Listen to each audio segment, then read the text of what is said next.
Hello and welcome. You're watching BQ Prime and you're with me here in Gandhinagar where the third Finance Ministers and Central Bank Governor meeting is happening under the aegis of the G20.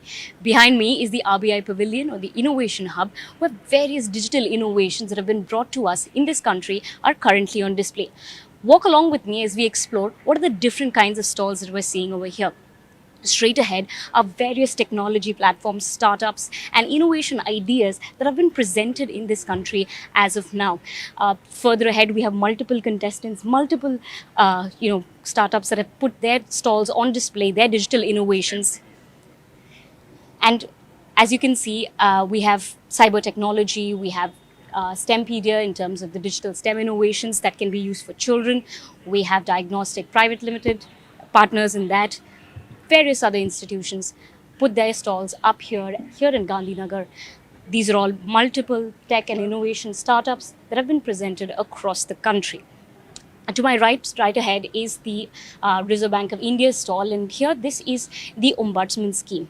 This is where customers can try to understand if they have any issues with their banking decisions in their transactions. Who do they try to approach?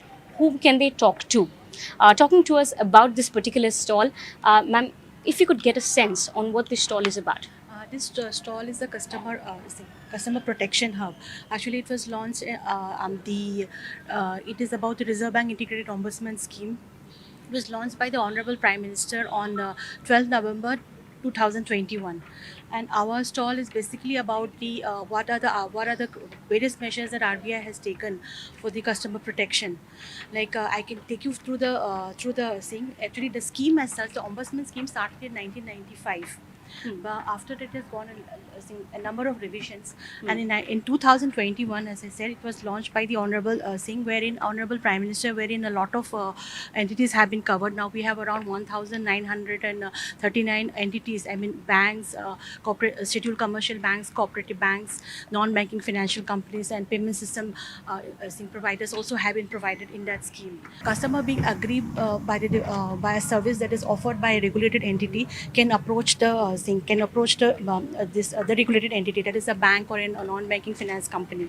And suppose the person does not get the proper resolution or is not satisfied with the resolution, then they can come to our forum, that is which is an alternate forum. We call it the alternate grievance redress forum. We find ourselves at another stall here which talks about frictionless credit.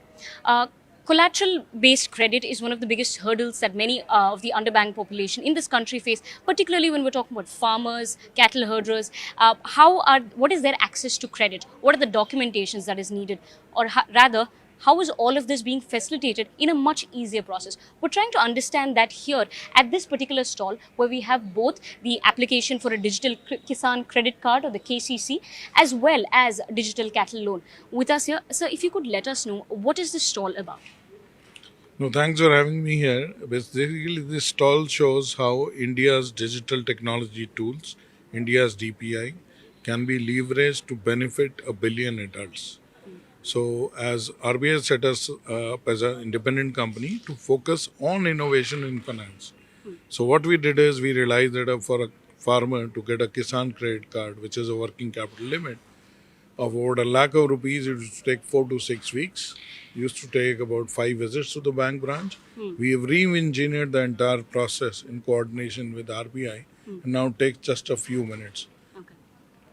Right. So, what is the maximum loan limit that they can get? What is the highest amount that they are eligible for? So as of now, there is no regulation which puts a limit to what amount is eligible. But for 1.6 lakh up to 1.6 lakh, which is largely the case for 86% of farmers, this is collateral-free loan. Okay. Yeah. So as of now, our first focus is collateral-free loans. And this is operational pan-India, if I'm correct. No, this is not operational pan-India. Okay. It's operational in 5 states. In some states, it is for few districts. Like in Madhya Pradesh, it is across all districts. In Tamil Nadu, all districts. But in Maharashtra and UP, in few districts. Okay. Because one of the key dependencies is not just the banking sector, but also the quality of land records. So we are testing various land records and giving feedback to the state on what can be improved. Now chatting up with Mr. Ritesh Shukla, who is the CEO of National Payments International Corporation International. So the latest that we've heard is the Prime Minister's visit to France, and also now UPI transactions can be made in France at the Eiffel Tower. So could you walk us through what this means and how this will be operationalized throughout France in the time to come? So, thank you for the opportunity and truly appreciate the enthusiasm. What Prime Minister has announced in his recently concluded visit is that we have signed an agreement with a French company to enable UPI acceptance in select merchant locations in France. So the agreement has been signed. Now we are working on the technical readiness of it, and I think within 3 to 4 months' time we should be able to attain that readiness.